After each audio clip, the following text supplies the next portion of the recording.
Hi everyone, it's me again, Christoph from Logobooks.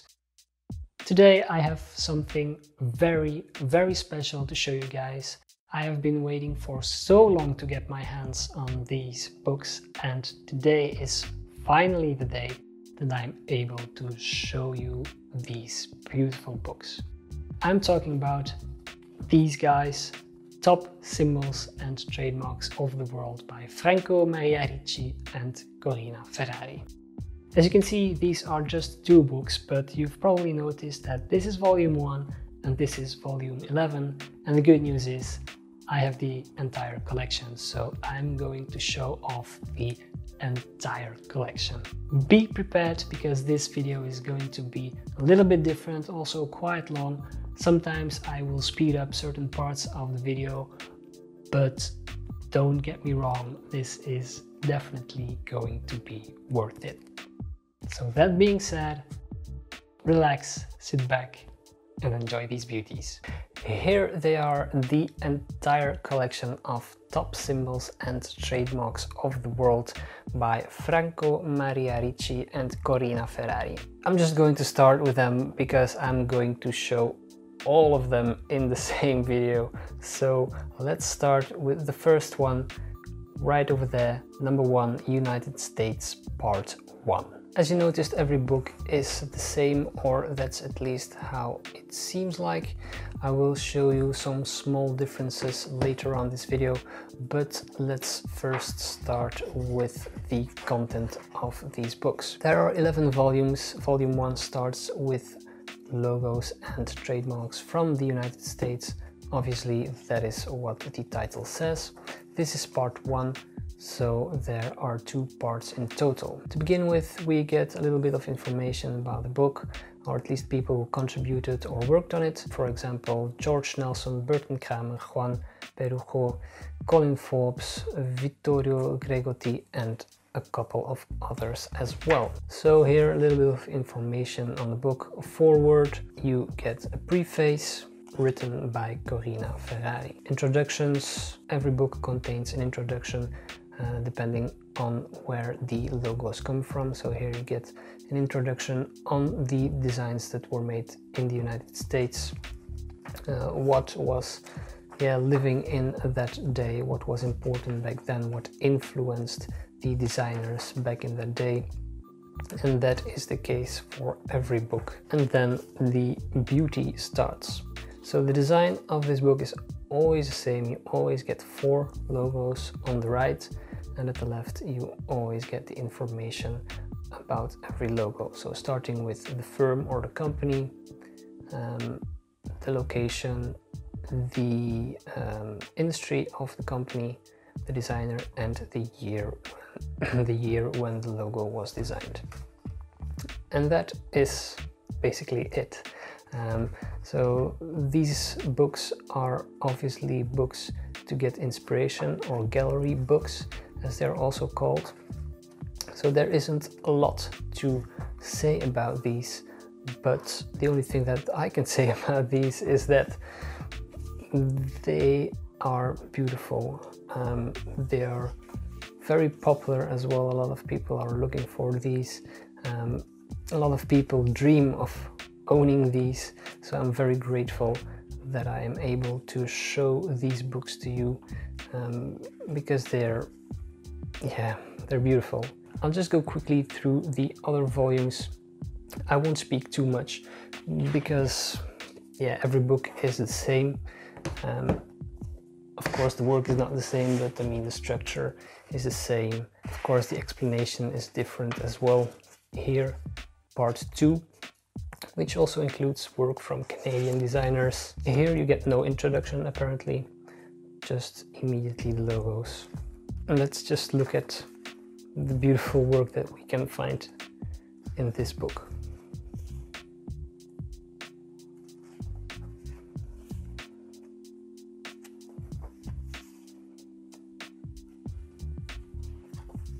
As you also notice, there is only black ink that was being used when printing these books.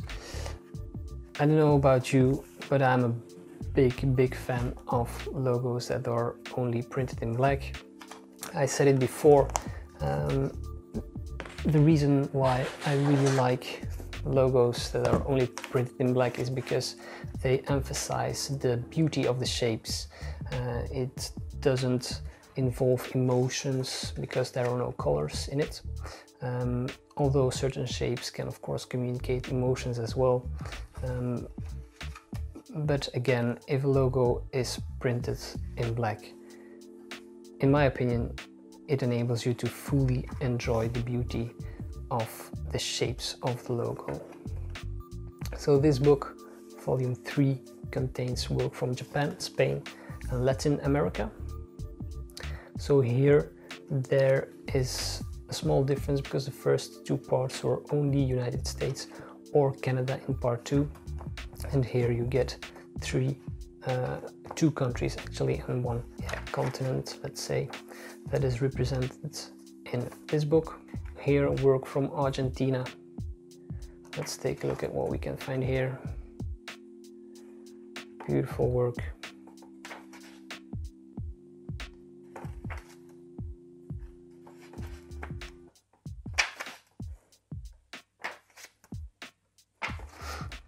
Cuba.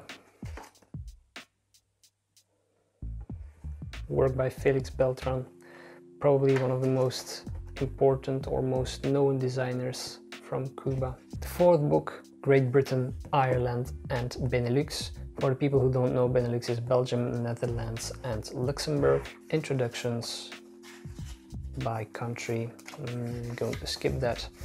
And then here the beauty starts again. Yeah, just enjoy what you're looking at.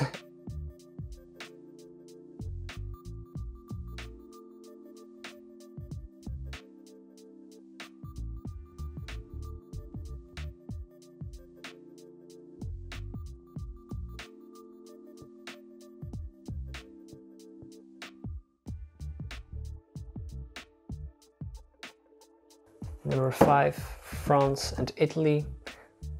Funny enough, this is the biggest book together with number 8 and 10. You need to know that the editor or editors Franco Ricci and Corinna Ferrari are or were from Italy, so it's pretty obvious that they included a lot of work by Italian designers. Here, always the same structure: introduction, France, and afterwards probably Italy as well, somewhere. This book starts with the work from France, and here we go again. Probably the first logo done for Alfa Romeo here in 1970. Here work by Franco. Wonderful designer, he did some wonderful logos. I'm surprised to see a logo like this, to be honest, because Franco is very known for his patterns that he used in design, more specifically striped patterns. So this is something else by Franco, made in 1952.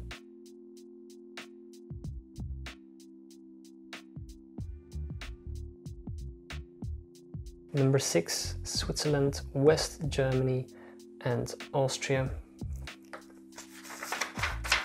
Let's just skip this part and start immediately with work from Switzerland.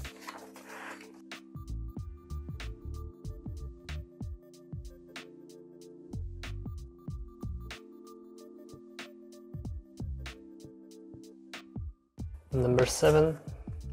Almost there, well, including this one, still 5 to go, to be honest. Scandinavia and socialist countries. These will probably be great as well, because Scandinavian design is always very strong in my opinion.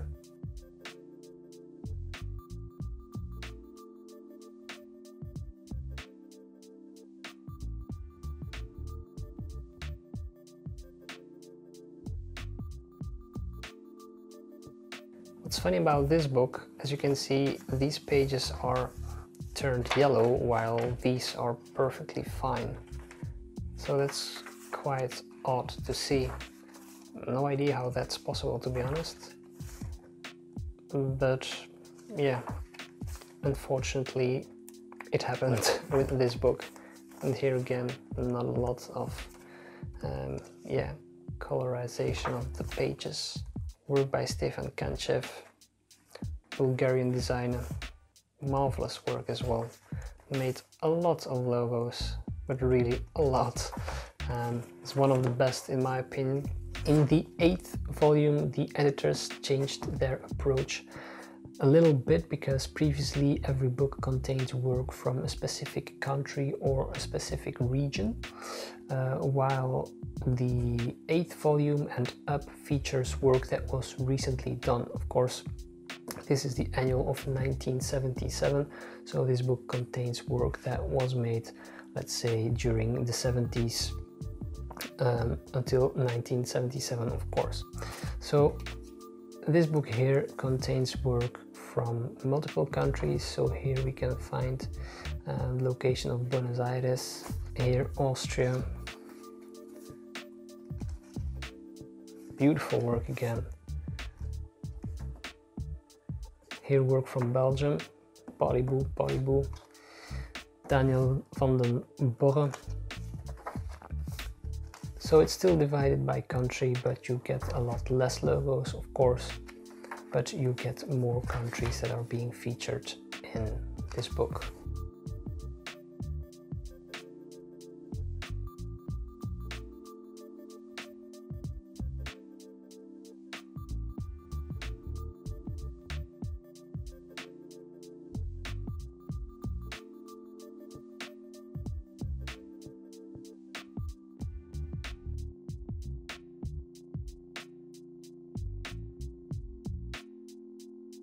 What you can also notice, maybe you haven't noticed it yet, but here you can see the logos coming through. So the paper is a bit thinner or a bit more transparent than on the other books.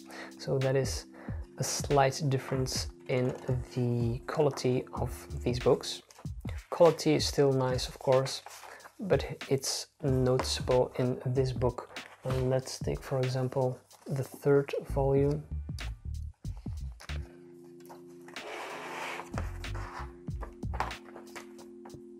You can still see the logos coming through, but I feel that it's a bit clearer in the more recent books. But it doesn't bother, obviously. It's nothing too bad. So that was the 8th volume. The 9th volume is annual 1978. You get the idea. Oh, here you get an index by country. And here we go again.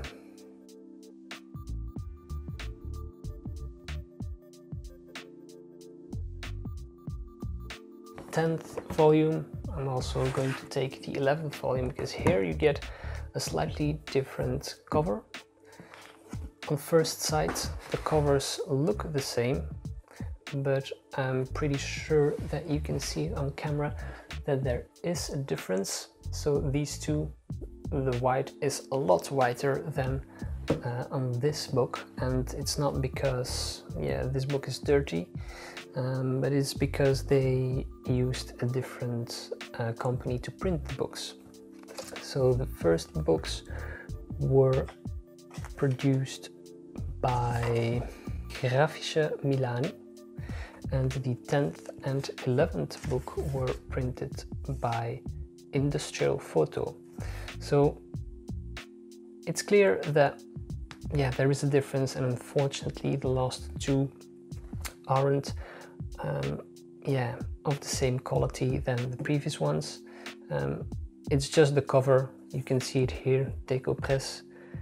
This is not very sharp. The letters start to bleed out, which is a bit of a shame.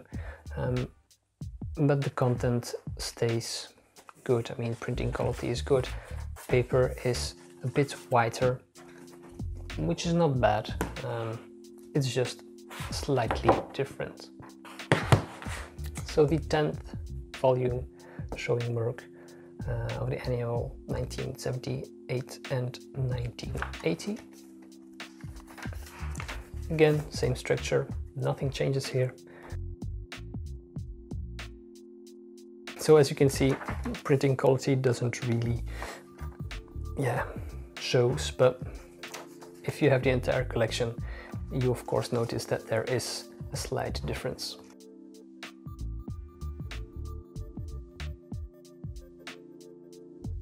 The last one, volume 11, enjoy while it still lasts. 1981-1982 annual. Again, several countries featured in this volume as well, showing the best work that was made during that period.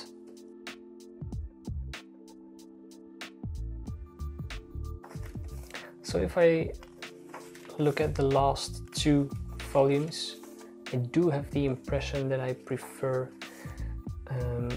volume 1 up to 9, and I feel that 10 and 11 contain a bit less interesting work, and there are still great examples, of course, like this one here. I mean, don't get me wrong, they have very good logo as well here as well, but I do feel that that the last two volumes contain a different type of work as well. So that's of course good in one way, because you have to be able to discover other things as well. But I still have the impression that volume 1 up to 9 are of a bit, or that contain at least a work that is of a higher quality. But then again, it's something personal. Volume 10 and 11 still look great. They contain great work as well, and it's of course nice to have the entire collection. I don't know if you have made it until the end of the video, but if you did, well, congratulations. And it of course tells also something about your love for logo design, and of course your love for these books specifically, because let's be honest, you cannot see these every day, and I hope that I could help you a little bit to give you more information and a better insight in these books. I also want to thank one person specifically. That man is called Chris Logsdon, and he is actually the owner of this entire collection. So you might be asking, well, what the hell are you doing then with these books? Well, basically I found the entire collection a lot cheaper for the price that he wanted to buy them, but the seller was located in Italy, and since Chris lives in the United States, the seller didn't want to ship the books to the United States. So that's why I bought the books, and I will send the books to Chris. So thank you, Chris, for trusting me with these books and for giving me some time to get a better view of what these beauties contain. So Chris, if you're watching, thanks a lot. I really appreciate it, and these beauties will soon reach your place. The only thing that I still want to say is thank you guys for watching. Please leave a like if you liked this review, and also don't forget to share your comments on the review and on these beautiful books, because I'm very curious to hear your thoughts on them. Also, if you haven't done it yet, you can subscribe to my channel to get more of these kind of reviews. You can do that by clicking right here. Thank you for watching. I'll see you next time, and have a great day. Bye.